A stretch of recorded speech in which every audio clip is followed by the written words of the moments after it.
Hello everyone and welcome to Sinful Gaming. I hope you're all doing well, I hope you're all staying safe, and most of all, I hope you're all fighting out war against the Grey. Today's round report is an Elder Scrolls Call to Arms battle mode game. I'm going to be playing with the Nightingales and Stephen is going to be taking the Imperial Legion. We're going to be playing the scenario called Ambush. I'm going to be the ambusher with the Nightingales and we're going to be playing 200 Septim point limit. With that said, let's get cracking on and let's go check out the warband. And so here we have 200 Septims of the Nightingale. Not Nightingales, just Nightingale. So we've got the Dragonborn Nightingale here. Now, we've got the Ebony Bow, which is enchanted with leeching, and we've got glass arrows as well. We then have Nightingale armor and an amulet of Talos. 2 potions of minor healing and the spell Iron Flesh there. We've got 2 ebony daggers, and the shouts we have a Whirlwind Sprint, Unrelenting Force, and Elemental Fury for our Nightingale, a perfect 200 Septims. And then we have 200 Septims of Imperials, led by Hadvar, who's got a potion of minor stamina and a potion of minor healing. And then he's got the Imperial Sword, Imperial Shield, and Steel Armor. His other hero buddy is the Imperial Fire Mage with a potion of minor magicka. We've got Healing Hands, Flames, and Imperial Light Armor. Joining them, we've got 3 Imperial Soldiers with swords and shields. Before we get into today's video, we'd like to give a special thanks to our channel sponsors. First of all, to Mithras Games, who provides us with all our amazing game mats for the channel. Terrainheim, who provides us with MDF terrain and the amazing trackers you see in games like Warhammer Age of Sigmar on the channel. The Dice Guy for supplying us with amazing dice, and Monty's Tabletop Terrain for supplying us with fantastic 3D printed terrain at an affordable price. Thank you all for your support on the channel. If you'd like to go and have a look at any of these companies, we'll leave links to all 4 of them down in the description of the video. Alright, so we've picked our oaths as well. So, for the Imperials, you're gone with Stain the Earth with their blood. Your party will remove or incapacitate half of the enemy party. Well, you're either going to kill me or you're not. And then you've also done Sacrifice to Hersine as well, where during the same round, 2 models from your party must be engaged with the same enemy. I am going to do True Steel, where I'm going to remove half your enemy party. My party will remove or incapacitate more adversaries than the enemy party. My party will remove and incapacitate half of your party for Stain the Earth with their blood, Fear of the Dark, and Take Cover. So killing someone with sneak, killing someone with range. And so, quest for the Nightingale. Treasure map. Place a master chest in the gaming area, no closer than 12 inch to any player model. Place it as far away as possible otherwise. Be the first to search this chest. And so I've placed the master treasure chest down there. Go on, Imperials, try and get it. Your quest is going to be a Jarl's Justice. 1 enemy model with a ranged weapon. Well, surprise, surprise, my 1 enemy model has a ranged weapon. You choose 1 enemy model. Surprise, surprise. That model gains a Berserk token. Remove the and you must remove the poacher, which is me, before the game ends. So, yeah, that's a good one for you. And so, Berserk token on me. So, attacker always goes first, so the Nightingale is going to activate. And so, Nightingale's turn. We just hide and then sneak. So, Imperials, do your movement.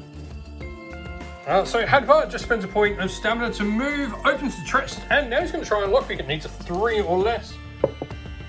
That's 2, he actually gets it. So Hadvar will get the first treasure token of the game. Ancient Nord Bow. Hadvar can actually use bows, so that's actually really good for you. And so the rest of movement, we have a couple of those sneaky people think they're going to sneak up on the Nightingale. Fire Mage moves over there, and your other warrior moves over there. So that is the end of the round. So we go to the event for me. Secret Paths. I choose 1 friendly model that isn't staggered or incapacitated. That model immediately moves up to 6 inch, ignoring terrain and other models. So I am having to sneak when I do that movement as well. So we'll do a sneak skill test. That actually crit fails, so I'm not sneaking in it. I see you. And so, your activation first for this round. After we bring on 2 adversaries first. So, I'm just going to bring on the 2 Draugr over there. So, your activation. Who's going first? So, Imperial Mage moves over to this one, trying to see whether he can unlock, well, break open the chest. Critical fail, that's a trap. So what do we have for the trap? We have a bone alarm trap. At the end of this activation, enemy within 9 inch instead of the usual 6 inch and no line of sight will activate. So it doesn't open the chest, and luckily nothing's around for that bone alarm chest. So I'm going to go next. We're going to go with a shoot.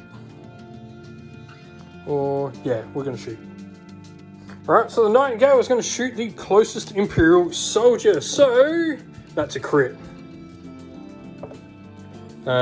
He's dead. He can't save that much damage. 6, 7, 8. Yeah, that's 8.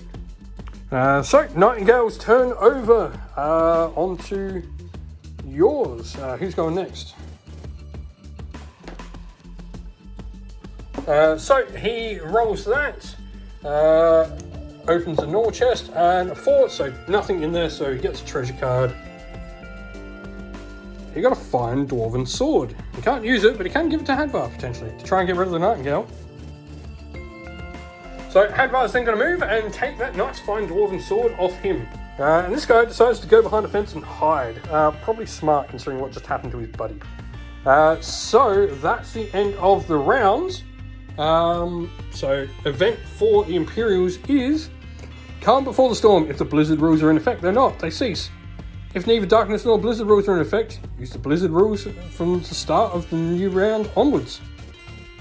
And so you've placed the adversaries down there, the Draugr Overlord, Skeleton Archer, and then another Skeleton Archer up there. Going into round 3, Nightingales with the advantage, so we roll to see what happens on the blizzard. Crit. Alright, Nightingale, we're going to shoot the Draugr Overlord. So that hits for 5. So you see what he ignores. 2, so he will go down. And so we're going to see what the skeleton does first. So, Oblivion symbol, he'll attack. So, he's just going to attack in melee. So, the skeleton's just going to punch me in melee. Going to get a 2 or less. 5, 4, no, misses. So, first activation, just him moving up, and I'm assuming he's just going to throw up a block because he's got nothing else he can do. Yep. And then Hadvar moving straight up behind him, I'm guessing. Also throwing up a block. Yep. And then we go down here, you got these 2 left. Then we just finish with the Fire Mage and the Imperial Soldier moving there. So we now got to roll to see the 3 we've got on the table and who will activate. So it's these 2 Draugr here activating. First one closest to me, that's a red dice, not a black. Good job. 3. And the other one, second one there, going to do the exact same thing.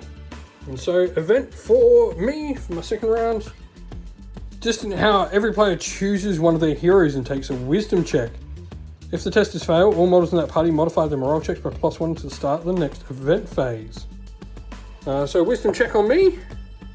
I fail, so I'm at -1 morale. It doesn't really matter too much with the dragon. Born, your turn. Wisdom check, I guess, on Hadvar. He's your best Wisdom, is he? Wisdom's 4. Yeah, doesn't matter. And you fail yours too, so we're both -1 morale. So I think there's not any too much scary on the table here. And so the Draugr Overlord comes back on. So your turn 2, well, your turn 4, you have the advantage this turn. So first activation for you. So Hadvar moves up here. He throws up a block, which means all friends around him throw up blocks as well. First one, the Draugr is activating though. Cross swords will be moved, so he moves towards the closest, which is actually the soldier, and he will attack. So he's going to power attack the soldier with a crit. Again. Yeah, that's a lot of damage. Red. Oh, defense is red. Armor. So block test to begin with for him. Yep, succeeds. Cool. So now you've got yellow-red for your test. You've got to save 3 points on this. 2, that means you take 3 and he dies. So the other Draugr will then activate. And he just attacks, so he goes into Hadvar. So he's going to power attack Hadvar as well. No, that one misses quite substantially. So, leveled out. A bad miss and a crit. So, Nightingale had to spend an action to drop his bow and get out one of the ebony daggers. So, now we're attacking. 8, 6. That's not enough. That'll fail. So, Skeleton will try and hit me back. Doesn't, because it needs a 2. Right, so your second activation, the Imperial Mage moves over. He's going to try and flames the Draugr that's not in combat anymore. Crits, so he gets a black to add to it. Cool. So Draugr is incinerated in fire. Okay. And then last one, yep, him, and going to hide over there. So we then we've had all 3 activations because 2 Draugr and Skeleton have activated. So we've got no adversary activations. So we've got an event. This is turn 4, correct? So, fresh orders. A courier has arrived with an urgent message from your patron. Draw a quest card, even if this means you have more than one. So you got Hired Muscle. Choose one of your heroes to be the Hired Muscle. Choose one enemy hero as the target. The Hired Muscle must inflict at least 1 point of damage on the target with an unarmed strike. The target must survive the game. Alright, so we're going to try and Fusro dart this skeleton out my way. So we definitely do. He can't save that many points of damage. So skeleton just gets obliterated by my shout. Yeah, and then it's your turn. So he's come in. Alright, so white dice. So that is minus 3 to your test. So what strength is he base? Can't do it then. Okay. So 1 and crits are what you're needing. That's a crit fail. That's a trap. It's a bear trap. I set that for you. So the bear trap will do 2 yellow damage to you. That also adds another yellow. For 4 with bleed. So try and save. What do you get? Note 1, and you get killed by a bear trap. So Hadvar's doing an accurate strike on the Draugr there. So 6 minus, yeah, that'll do it. 2 for 3 points of damage. Draugr just has a yellow. So Draugr saves 2 but still takes 1 and dies. So it saved 2, it's got a block test to try and make. Strength of a Draugr is 3, so no, fails its block test, it will die. So, the Imperial Mage moves in, he's going to try and flames the Dragon Overlord. 4 minus 2, so he does 3 points of damage. So Dragon Overlord has 2 yellow, he saves 2 and takes a wound. Unless he runs away. Dragon Overlord will go towards you. Dragon Overlord into the Imperial Mage then. He crits. You just said he would epically fail. This is on you. You spoke too soon.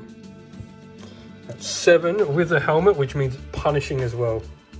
Just so you're aware, Stephen did make a point of pointing out that he would whiff. This is completely on you jinxing yourself here. He has light armor. So he's got 7 points of damage to try and stop. Go for it. He saves 1. So which means you take 6, which is 2 points over, so you're now -2 on your endurance test to live. So your endurance test, I think, is what, a 1 now? Your Endurance. yeah, so it's a 1 or a crit and what you need.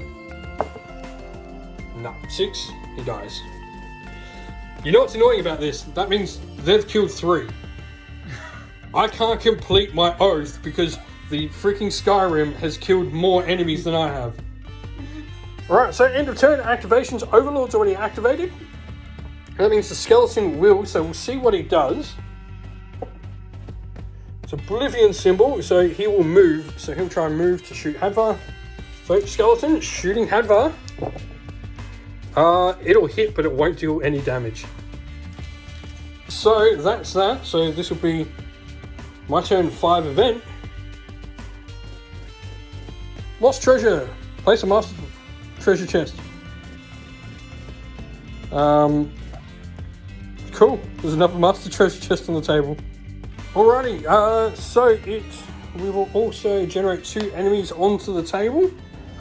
So your activation and your only activation is Hadvar. Hadvar's going to try and attack the skeleton. 5, so he'll hit for 4.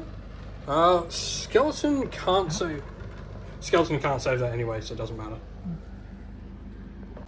Alrighty, so Drago Overlord will activate. Doesn't matter what he rolls, he always goes towards combat. So he's going to attack Hadvar then. So going into Hadvar, that's a hit for 5. That's it. So just Hadvar's defense. He doesn't have any blocks. So just a red and yellow for your defense. You got 5. You negate 2. He takes 3. You still get 1 point. So now the Draugr will also go into Hadvar, which crits him for 6 with punishing. Oh no, with piercing 1. So you actually need to try and negate 7 points of damage on your red and yellow. Go for it. No, so Hadvar will. Okay. So roll your -2 though. 5, no, Hadvar does die. So Nightingale's turn is pretty simple. I do that. That's an objective. Cool. That's actually really cool. That's a bonus 2 points at the end of the turn. And so I gain 5, but I do lose 3. You lose 2 from not completing your O's, so the game will end at 7-1 in favour of the Nightingale, the only dude left on the table because Skyrim killed us all again. And so that's the end of the video. We hope you all enjoyed it. If you did, please don't forget to leave a like and subscribe to the channel. And while you're at it, why don't you drop a comment down below letting us know what you enjoyed about the video. If you'd like to come chat more with me and other members of our little community here at Cinderful Gaming, you can do so by joining our Discord server, which is linked down in the video's description. Also linked down in the video's description are the best ways to help support the channel, which is our Patreon and YouTube members. As Patreon and YouTube members, you'll get to help decide what content the channel focuses on when we're not focusing on new releases, and you'll also get your name shouted out at the end of the video. So a special thanks to all our Patreons: Christian Weir, Soren, Kenny Lyle, Outer and Shopfirst, Andrew Bowen, Nathan Fee, The Rising Ape, Q Dynamic, Anthony B, JJ Austrian, Average Wargamer, Domir, Mark Harvey, James Cater, Bloobs, Benjamin Suarez, Red Martin, Aaron DeHaven, and Kevin Bowman. And to our YouTube members as well: Green Roots Gaming, Kenton Young, Ronya, Lock, The Johnny84, David Ellsworth, Wolfric Nick, Broken Chef, Ariana Edwards, Revenar, Pink Nico Fire, Robin Man Killer, Monty's Tabletop Terrain, John Castle, Davis Weir, and James South. Lastly, if you'd also like to help support the channel in another way, you can do so by grabbing some channel merch off either our Teespring store or off our Ko-fi store, both of which, as well as the Patreon and YouTube members, are linked in the video's description. Once again, thank you all for watching. Stay safe everyone, stay well, and most of all, keep fighting that war against the Grey. Ciao for now.